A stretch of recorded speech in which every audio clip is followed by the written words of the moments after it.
तरफ तो mega event का आगाज हुआ, दूसरी तरफ पाकिस्तान भारत के खिलाफ मैच बायकॉट करने के फैसले पर कायम है और वर्ल्ड कप के आगाज के साथ ही यह तनाजा एक बार फिर सुर्खियों में आ गया है। वर्ल्ड कप के पहले मैच में पाकिस्तान से निस्बतन आसान हरीफ नीदरलैंड के खिलाफ बमुश्किल फतह हासिल की है, जिसके बाद पाक भारत मैच ना होने की वजह से पाकिस्तान को बकिया मैचेस में जीत तो दरकार है, लेकिन इसके साथ नेट रन रेट को भी मद्देनजर रखना है। आज पाकिस्तान टीम जीत तो गई, लेकिन आखिरी ओवर में जीत नेट रन रेट के लिए कोई खास फायदामंद साबित नहीं हुई। दूसरी जानब नाज़रीन, वर्ल्ड कप शुरू हुआ, लेकिन सबसे अहम मामला आज भी वही है कि पाक भारत टाकरा ना हुआ तो इसके क्या नुकसान हो सकते हैं। रिपोर्ट्स के मुताबिक 15 फरवरी को शेड्यूल पाक भारत टाकरा ना होने की सूरत में आईसीसी और ब्रॉडकास्टर्स को अंदाजन 45 से 50 करोड़ डॉलर तक का नुकसान हो सकता है, जबकि इश्तहारात और ब्रॉडकास्टिंग रेवेन्यू में 15 से 20% कमी का भी खदशा है और श्रीलंका को भी तकरीबन 11 मिलियन डॉलर का नुकसान हो सकता है। दूसरी जानिब भारत के साथ पाकिस्तान के लिए भी आने वाले वक्त में कुछ मुश्किलात क्या खड़ी कर सकता है। कल को पीएसएल में दीगर ममालिक के बोर्ड खिलाड़ियों को एनओसी देने से मना कर सकते हैं।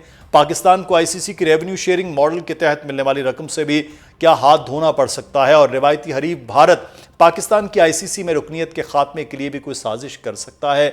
नाज़रीन, भारत के खेल को सियासत चढ़ा दिया। अब सवाल यह है कि सियासत और भारतीय हठधर्मी की कीमत खिलाड़ियों के ख्वाबों से ज्यादा क्या अरबों रुपए के नुकसान की जिम्मेदारी कोई कबूल करेगा, और अगर पाक भारत मैच ना हुआ तो क्या वर्ल्ड कप अपनी असल कशिश बरकरार रख पाएगा। इस तमाम तर मामले पर बात करेंगे। हमारे साथ मौजूद हैं साबिक टेस्ट क्रिकेटर और कप्तान सलमान बट साहब और सीनियर स्पोर्ट्स एंकर और तज्ज़ेकार सैयद याया हुसैनी साहब हमारे साथ मौजूद हैं।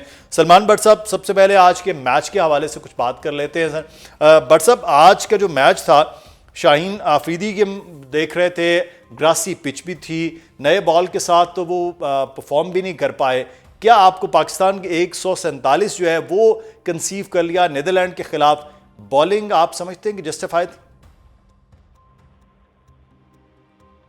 हेलो जी बट साहब। जी, देखिए, जहां तक शाहीन का ताल्लुक है तो पिछले काफी टाइम से कंसिस्टेंट रन ऑफ फॉर्म नहीं है उनका। बॉल स्विंग नहीं हो रहा जो उनकी स्ट्रेंथ थी। पेस भी लो हुई है, एवरेज पेस उनकी 135 से लेस है पिछले काफी मैचेस से।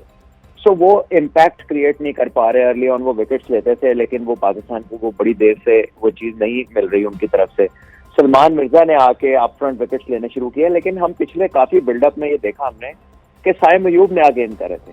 लेकिन आज जो है वो चेंज देखा कि दोनों फास्ट बॉलर ने बॉल किए, क्योंकि ये पिच उतना ग्रिपिश नहीं था या इस पिच पे घास थी और बैटिंग के लिए कंडीशंस बेहतर थी। क्योंकि पाकिस्तान में जो हमने पिचेस देखी बायलैटरल्स में वो सारी स्लो लोअर ड्राई पिचेस थी। ये क्योंकि आईसीसी का टूर्नामेंट है तो शायद इसमें उतनी स्पिनर्स के लिए कंड्यूसिव पिचेस ना हमें देखने को मिले, तो पाकिस्तान ने थोड़ी स्ट्रैटेजी बदली। लेकिन यह है कि शाहीन आउट ऑफ टच बिल्कुल नजर आ रहे हैं, रिदम में भी नहीं है और वो फिटनेस भी जो उनकी है वो भी कोई बहुत कह लीजिए कि अभी तक इनकरेजिंग नहीं लग रही। अनफॉर्चुनेटली पाकिस्तान के मेन बॉलर हैं, सीनियर बॉलर हैं, तो जिस तरह का स्टार्ट उनसे हम तवक्को करते हैं अभी तक नहीं। अल्लाह करे कि वर्ल्ड कप में उनकी फॉर्म बेहतर हो जाए तो पाकिस्तान के लिए अप फ्रंट वो अच्छा स्टार्ट मिलने के मौके ज्यादा हो जाएंगे। नए बॉल के पाकिस्तान जी नए बॉल के साथ आई थिंक पाकिस्तान के स्पिनर्स ने अच्छा कमबैक किया बाद में। बिल्कुल, वो उसमें पाकिस्तान ने बड़ा अच्छा कमबैक किया नए बॉल के साथ। याया हुसैनी, अगर आज हम पिच की बात करें, श्रीलंका में वो भी ग्रासी पिच और पाकिस्तान नए बॉल के साथ जो एक होता है रिदम फास्ट बॉलिंग में, वो शाहीन का नजर नहीं आया।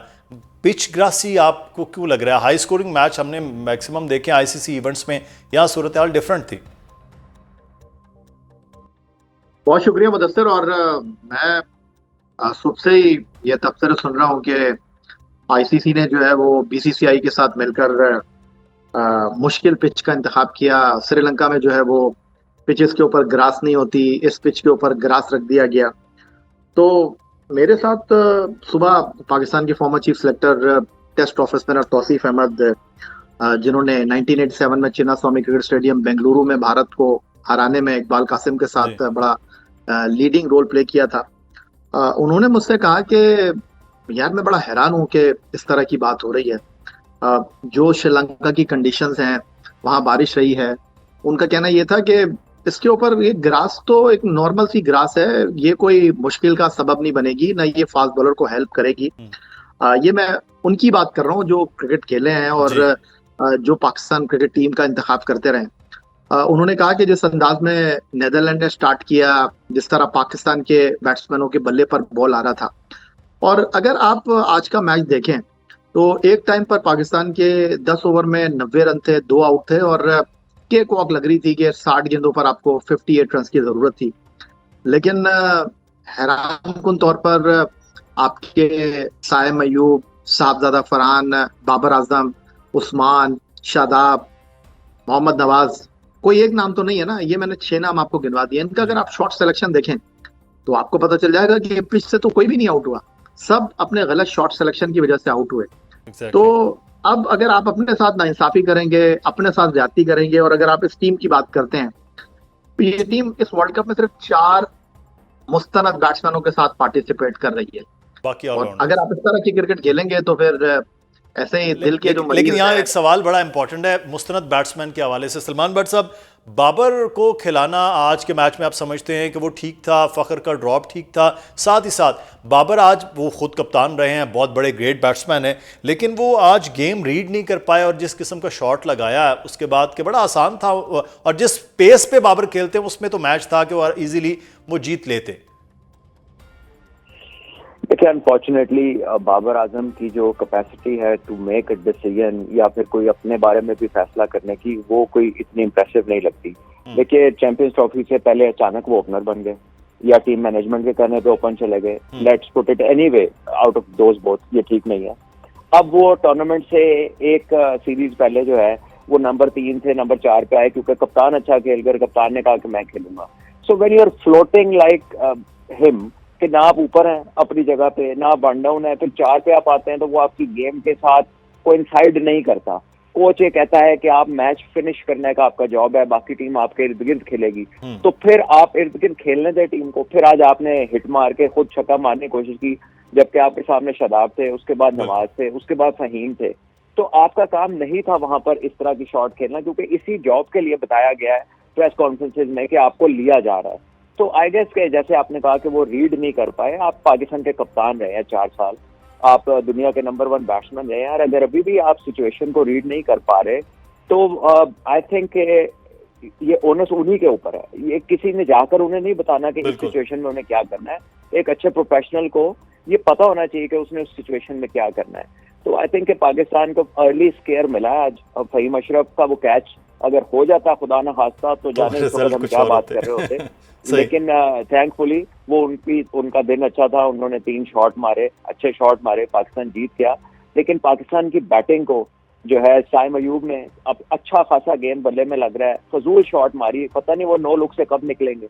इसी तरह साहिबजादा फरहान है, मिड विकेट पीछे है, मिडॉन पीछे है, आप 47 पे हैं, रन बॉल से कम यानी 6 की एवरेज से कम रिक्वायर्ड रेट है, और आप एक टेनिस की फोरहैंड की तरह शॉट मार रहे हैं जो कि आप पावर जनरेट ही नहीं कर सकते उस हाइट के बॉल पे। तो या तो आप उसे कीपर के ऊपर से खेल दें, जैसे आजकल बहुत सारे प्लेयर्स मॉडर्न क्रिकेट में खेलते हैं शॉट, वो भी उन्होंने नहीं खेला। तो अनफॉर्चुनेटली सबने गलतियां की बाद